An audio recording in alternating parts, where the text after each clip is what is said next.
오늘은 마태복음 25장을 찾았습니다. 그 종말에 관한 이야기가 있는 책이 성경의 맨 마지막 책, 무슨 책이죠? 네, 요한 계시록입니다. 그런데 예수님께서 마태복음 24장에 세상 역사가 어떻게 펼쳐질지를 말씀하셨습니다.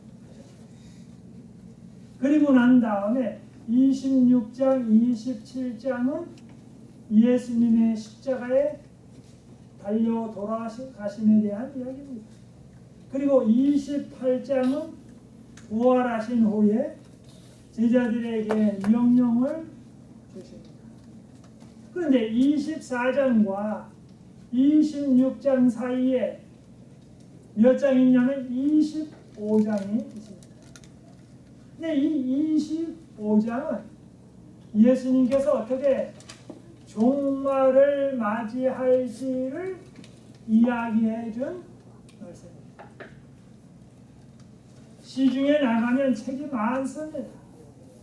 그래서 세계 3차 대전이 또 혹은 그 천지지변이든지 또 혹은 핵폭탄 이야기든지 다양한 이야기를 하고 있습니다. 그래서 어떻게 말세를 준비할까를 얘기를 하고 있습니다.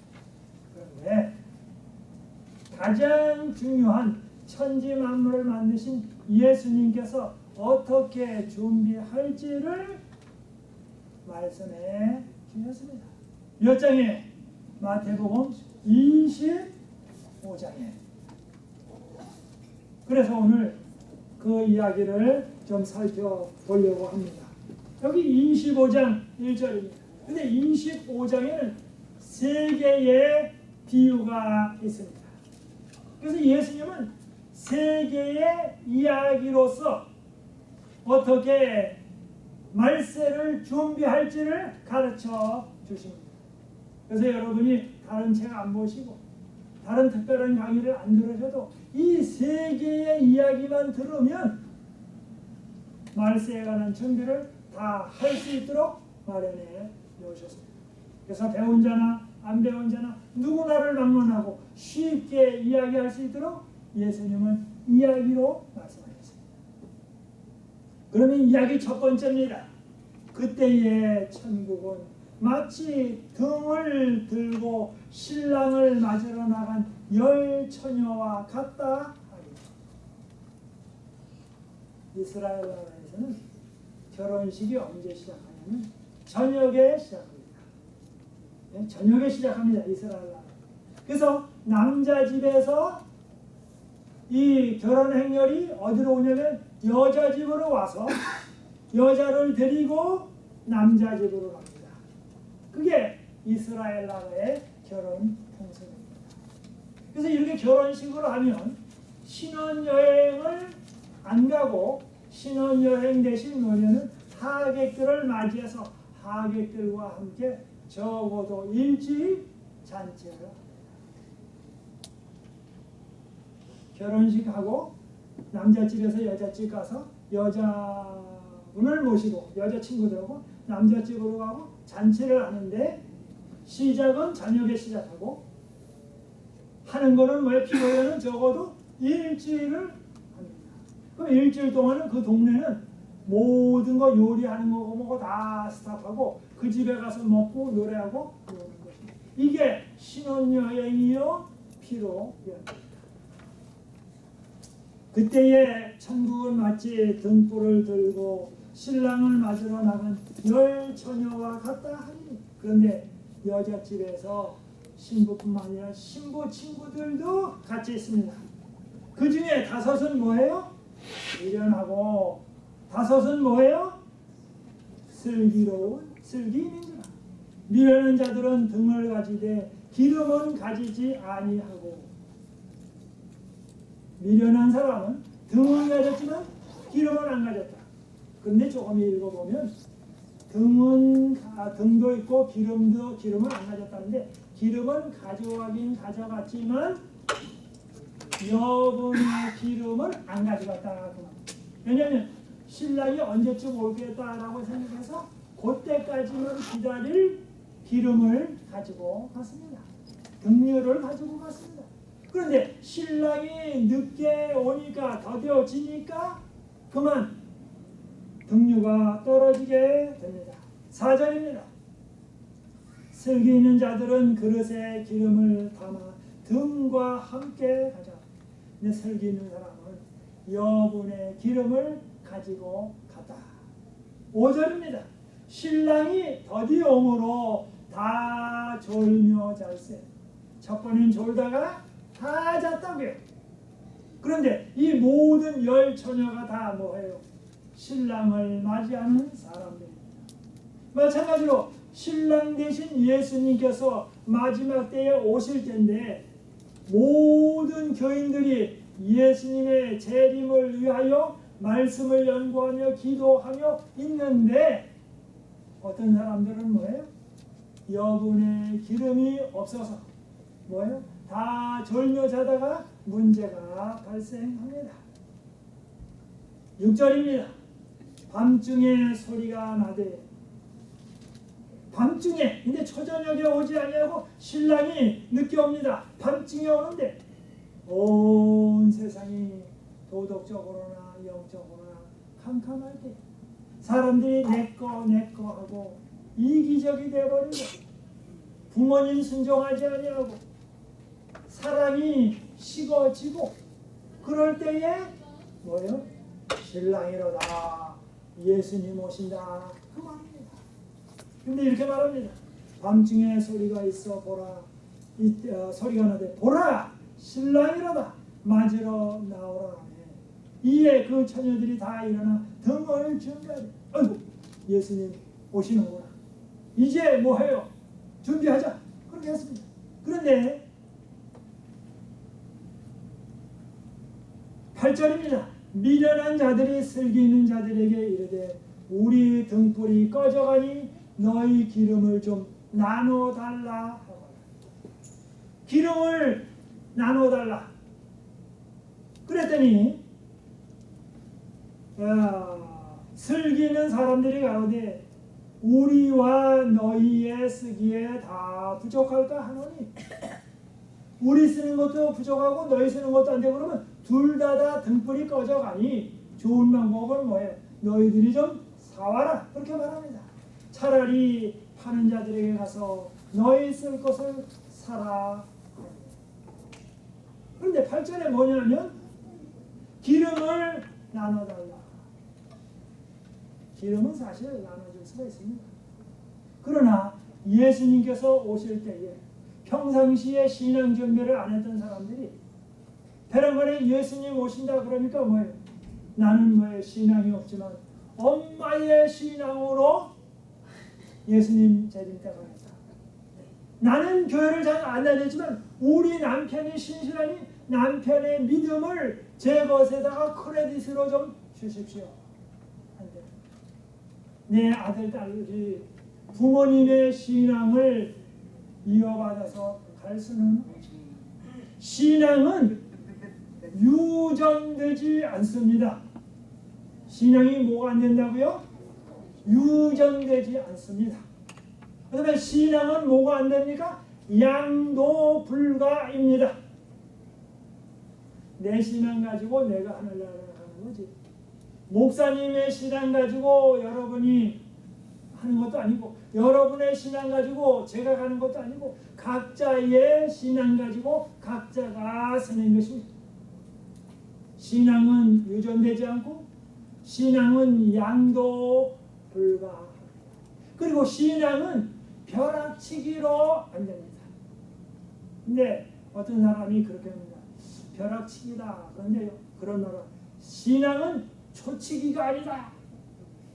벼락 밤새도록 해가지고 후다닥닥 하는 그렇게 해서 신앙이 되지 않습니다. 그러니까 각자가 준비해야 합니다. 그 다음에 10절입니다. 저희가 사러 간 동안에 신랑이 오므로 예비하였던 자들은 함께 혼인잔치에 들어가고 문은 뭐예요?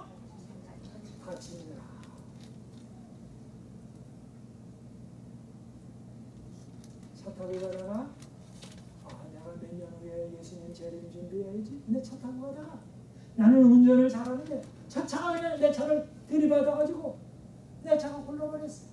그래가지고 뭐해요? 몇 년까지 다 준비했는데 오늘이라고 하는 동안에 내가 생을 마감할 수 있습니다. 편한 거 아니에요? 우리 조근태 장로님도 뭐해요? 이 심장에서 이렇게 올라가는데 거기가 터져버렸어. 그런데 그렇게 되면 대부분의 사람들이 다 죽습니다. 근데 살아나셨어요. 그런데 또다시 신장 수술하고 다른 데 수술하고 그러다가 얼마 안 돼서 세상을 떠났습니다. 물론 조장로님은 임종하시는 날까지 주님 찬양하면서 하다가 마감하셨습니다. 그런데 뭐예요? 질병이 걸리면 내가 언제 죽을지 그래서 내가 죽는 날이 그래서 이제 죽고 예수님께서 오시면 그 사이에 잠을 잡니다. 그러다가 주님께서 오실 때 부활시키십니다. 그러면 내가 잠들었다가 깨보니까 뭐예요? 예수님이 오시는 날입니다. 그래서 죽는 날이 곧 뭡니까? 예수님 재림이나 마찬가지입니다. 바로 그에게 있어서는 죽는 날이 종말입니다. 그러므로 세상의 종말도 중요하지만 나의 삶에 살아갈 때 내가 언제 죽을지 몰라요. 그래서 목숨이 붙어 있을 때에 뭐 해야 합니까? 예수님의 재림을 위해서 준비해야 합니다. 여러분, 여자분들 좋은 그릇이 있을 때, 이 다음에 좋은 행사 때 남편에다가 여기 뭐 담아주지 그렇게 하고 그릇 아끼지 마시고 어떤 특별한 날에 여기다 뭐 담아줘야 되겠다 그러지 마시고 아침, 점심 아무 때나 제일 좋은 그릇에 제일 좋은 반찬을 주십시오. 그거예요. 사랑하는 남편이 언제 세상 떠나갈지 기약이 없습니다. 마찬가지입니다. 또 반대로 뭡니까? 남편들은 아내를 사랑할 때 이 다음에 진갑이나 아니면 팔순쯤 됐을 때 잘해주겠다. 아닙니다. 오늘이라고 하는 동안에 내 사랑하는 아내를 위해서 최선을 다하는 일을 합니다. 오늘이라고 하는 동안에 뭐합니까? 내 자녀들 잘 돌보고 오늘이라고 하는 동안에 우리 만나는 교우님들 잘해주는 것이 영원히 남습니다. 그러므로 내일이라고 하는 것은 기약이 없는 날입니다. 그러므로 우선순위를 둘 때 예수님 재림 준비해 놓고 매일매일을 살아가야 합니다. 많은 경우에 어떤 사람들은 이제 한국에서는 6, 7, 8이 여름방학입니다. 근데 방학에 그냥 놀라고 하지 않고 국민학교 다닐 때 보면 숙제를 내줍니다. 그런데 그 숙제 가운데 어떤 숙제가 있냐면 매일매일이 몇 도가 됐고 하늘이 비가 왔는지 구름이 꼈는지 그거 조사하는 겁니다. 그런데 옛날에는 일기예보가 별로 없었어요. 그래서 매일매일 안 적으면 며칠이 지나간다면 며칠 전에가 비가 왔는지 뭐가 왔는지 몰라요. 그런데 뭐예요? 여름에 시컷 놀다가 딱 보니까 뭐예요? 개학때가 됐어요. 그러면 이제 노트를 펴가지고 뭡니까? 무슨 날은 뭐 했다 그러면 이제 비 왔다 뭐 했다가 이제 대강 막 적어놓습니다. 그럼 선생님이 보고 뭐예요? 이거 다 그리고 어떤 때는 무슨 식물 채집해라 무슨 식물 채집해라 그래가지고 풀로다가 다 붙여가지고 노트 내는 겁니다. 그런데 어떤 때는 뭐예요? 그 식물이 어떤 때는 났다가 때가 조금 지나가면 그 식물이 안 나옵니다.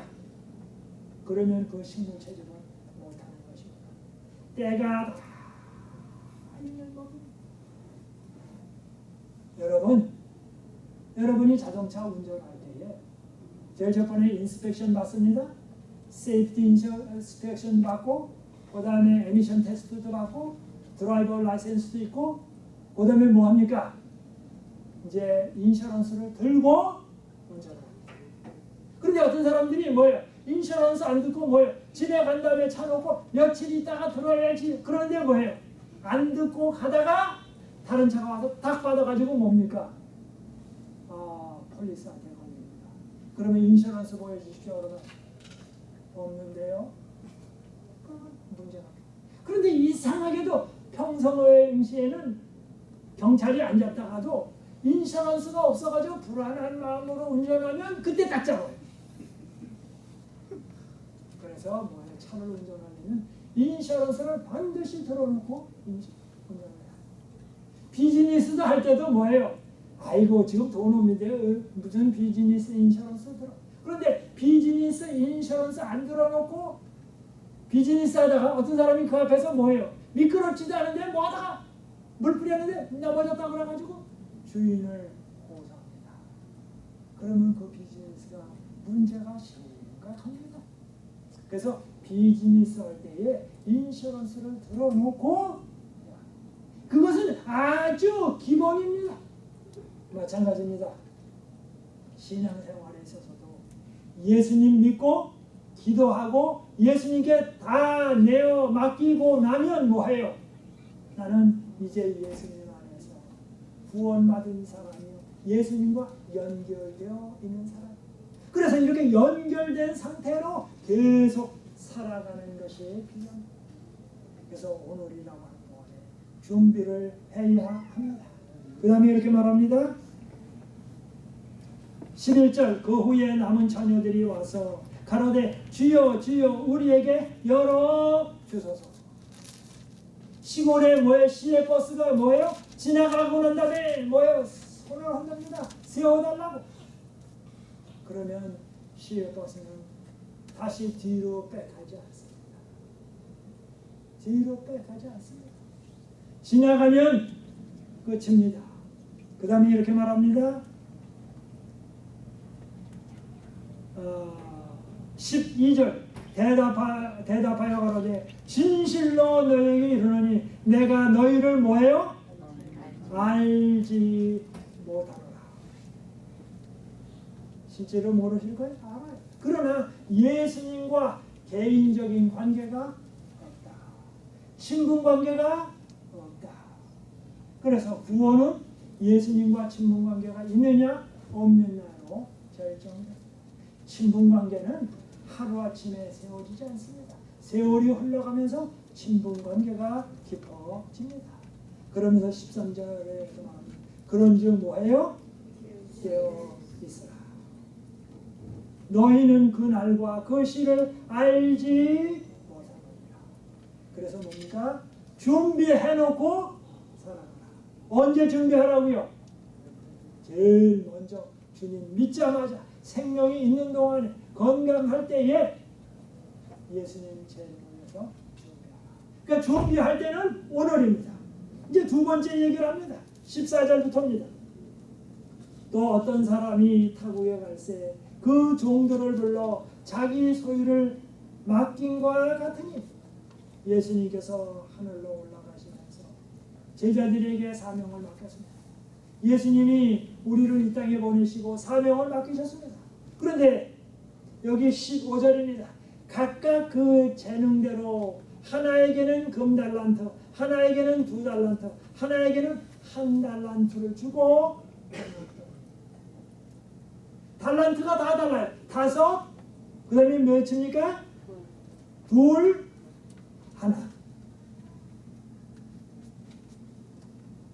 달란트가 다 달라요. 이 말씀은 뭐냐면 각각 사람마다 재능이 다 다릅니다. 어떤 사람은 미술에 재능이 있는 사람이 있습니다.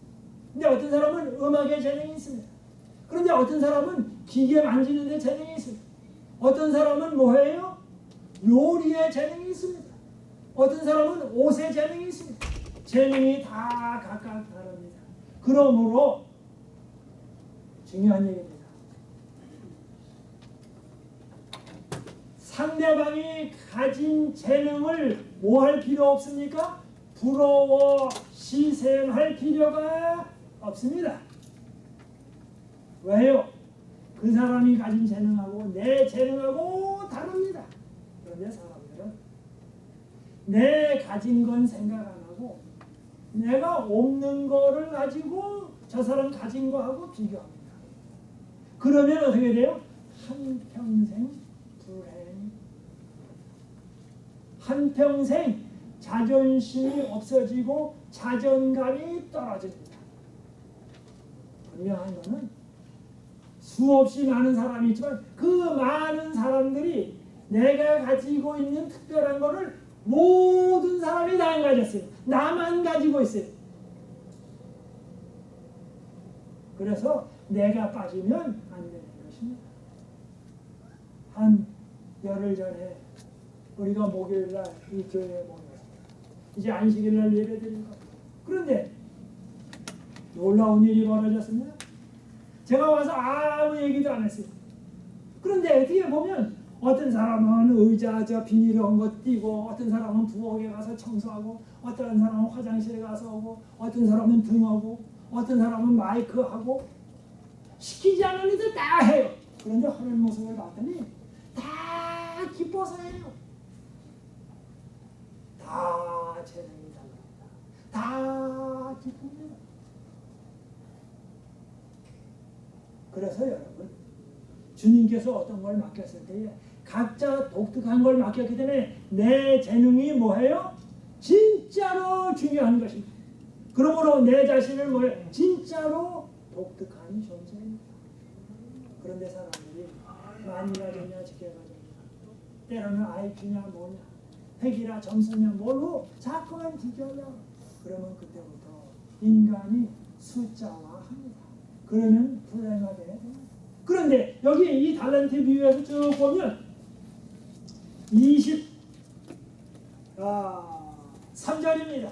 그 주인이 이르되 잘하였도다 착하고 충성된 종아. 그 다음에 이제 쭉 얘기를 합니다. 그래서 5달란트 받은 사람은 5달란트를 남겼고 2달란트 받은 사람은 2달란트를 남겼습니다. 그런데 여기 말합니다. 23절에 그 주인이 이르되 잘하였도다 착하고 충성된 종아, 내가 작은 일에 충성하였으며 내가 많은 것으로 내게 맡겼다. 5개 받은 사람은 5개 남겼고 2개 받은 사람은 2개 남겼고, 그래서 얼마나 남겼느냐를 평가하지 아니하시고 충성되이 했느냐 안 했느냐를 가지고 시험을 받습니다. 한국에서는 시험을 보면 어떤 사람이 공부 죽어라고 해서 60점 맞는 사람이 70점 맞았어요. 아직 죽어라고 해서. 근데 어떤 사람은 놀면서 했는데 90점을 맞았어요. 그러면 어떡합니까? 노는 사람은 공부 잘했다고 해가지고 상 주고, 죽어라고 공부해가지고 50점이나 60점 맞은 사람이 한 70점 맞은 사람은 뭐예요? 공부 안 했다고 야단 맞고. 그런 경우 있습니까? 없습니까? 있어요. 그래서 슬슬 놀고 다니다가 그냥 책 봤는데 머리가 좋다고 그래가지고 80점, 90점을 맞아가지고 상을 받는데, 어떤 사람은 밤잠 못 자고 공부 쭉 했는데 그만 60 몇 점이야. 그랬더니 뭐예요? 공부 죽어라 하고 후살이 먹고. 이거는 뭐예요? 불공평합니다. 그러나 주님께서 시험을 치냐고 하면 주님은 이렇게 치십니다. 머리 좋은 사람이도 부지런히 했는데 놀았어요. 그런데도 90점 맞았어요. 근데 어떤 사람은 50점 맞다가 죽어라 하고 해서 70점을 맞았어요. 그러면 주님께서 오실 때 뭐예요? 70점 맞은 사람에게 내가 잘했다, 시간 관리 잘했다 하고 대상을 주시고, 90점 맞은 사람은 뭐예요? 왜 공부 제대로 안 했느냐고 야단치신다라고 하는 것입니다. 그러니까 주님의 평가 방법은 주어진 기회를 충성되이 했느냐 안 했느냐에 따라서 달라집니다. 그래서 주님은 평가하실 때 어느 기관의 도네이션을 얼마나 했느냐 그렇게 따지지 않습니다. 내가 진심으로 도와줬느냐 양으로 따지지 않냐고 질로 따지신다 그 말입니다. 그 다음에 이렇게 말합니다.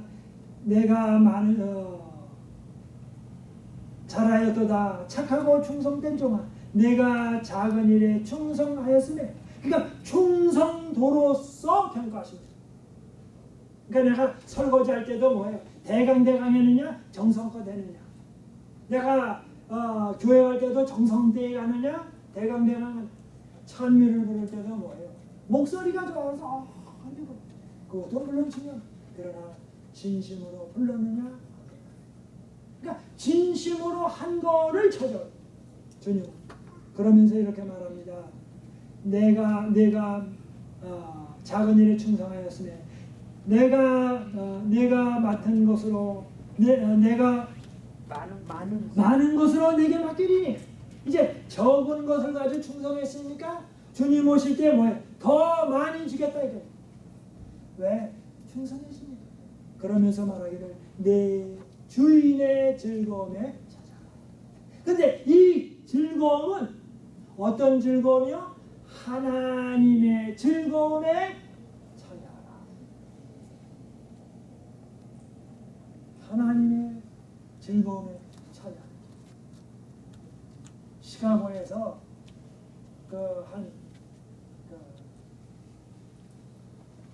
음식점이 오바마 대통령이 대통령 되기 전에 자주 갔어요. 그다음에 이제 오바마 대통령이 뭔 일로 시카고 가다가 그 음식점에 갔어요.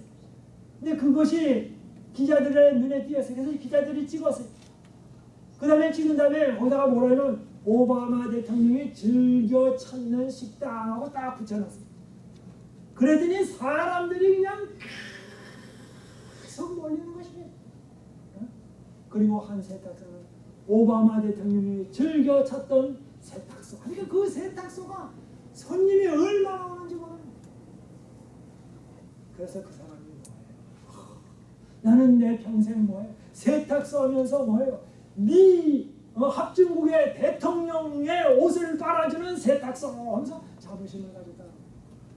그런데 뭐예요? 작은 일에 충성한다. 내 주인의 즐거움에 찾아라. 오주의 왕 되신 그의 즐거움에 찾아라. 그 다음에 이렇게 말합니다.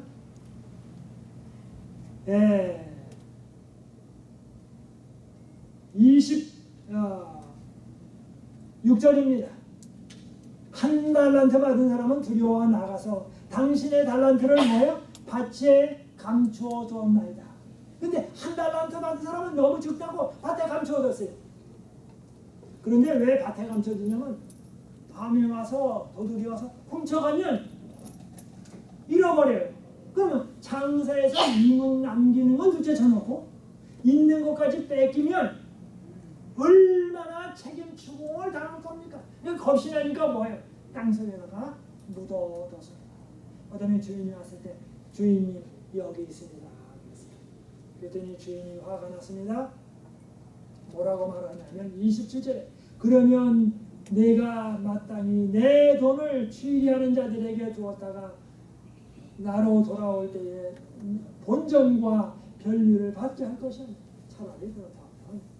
은행에 맡겨서 정기적금을 들든지 뭘 해가지고 원금하고 이자까지 주면 되지 않을 거냐 그렇게 얘기했어요. 근데 이 종은 그렇게 되면 정기적금을 해가지고 주면 본전도 주고 뭐도 줍니까? 이자도 줘요. 그런데 이 사람이 생각할 때는 이 돈을 꿔준 사람이 좀 안 좋은 사람 같아. 그러니까 뭐예요? 이자 주는 게 좋아요? 안 좋아요? 안 좋아. 그리고 또 만약의 경우 본전을 안 주면 본전 안 줬다고 자기를 저거 해. 그러니까 내가 투자하는 것도 싫고 주인한테 야단 맞는 것도 싫고 주인이 뭐예요? 잘 되는 것도 싫고 그러니까 뭐예요? 땅 파고 묻었다가 꺼내서 덜어주는 겁니다. 그러면 뭐예요? 주인한테 손해는 없어요. 그리고 자기는 야단도 먹지 않아요. 그 다음에 주인한테 뭐예요? 이문도 없어. 그러니까 뭐예요? 악한 사람이다. 그런데 주인은 그렇게 말합니다. 사실은 주인은 어떤 걸 말하냐면 한 달란트를 활용하다가 만약에 잘못됐어. 그래서 뭐예요?